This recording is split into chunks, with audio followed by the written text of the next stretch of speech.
আসসালামু আলাইকুম। Welcome back to my channel. আশা করি সবাই ভালো আছেন। আজকে আমি করে দেখাবো কাঁচা আমের খোসাসহ টক মিষ্টি ঝাল আচার। এই আচারটা বানাতে কোনো ঝামেলা পোহাতে হবে না, রোদে দেওয়ারও কোনো ঝামেলা নেই। এই রেসিপিটি আমি আমার মার কাছ থেকে শিখেছি।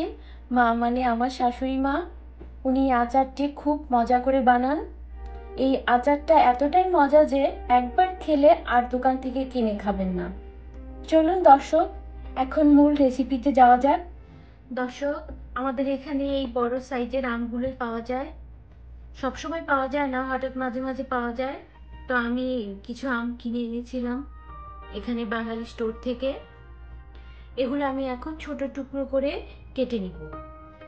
দেখুন দর্শক, আমি আমগুলোকে এভাবে প্রথমে একটু কেচে নিচ্ছি। কেচে নিয়ে সব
এভাবে আমি 3-4 ঘন্টা রেখে দিব আচারটি ঠান্ডা হওয়ার জন্য।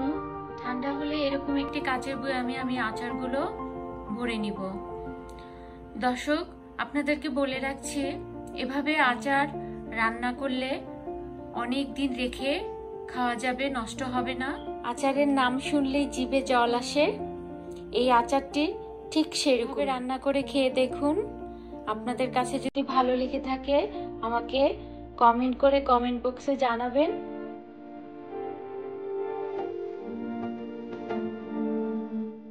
আচারটি ঠান্ডা হয়ে গেলে আমি এরকম একটি কাচের বয়ামে আচারগুলো ভরে নিব। এভাবে সংরক্ষণ করলে অনেক দিন পর্যন্ত আচার ভালো থাকবে।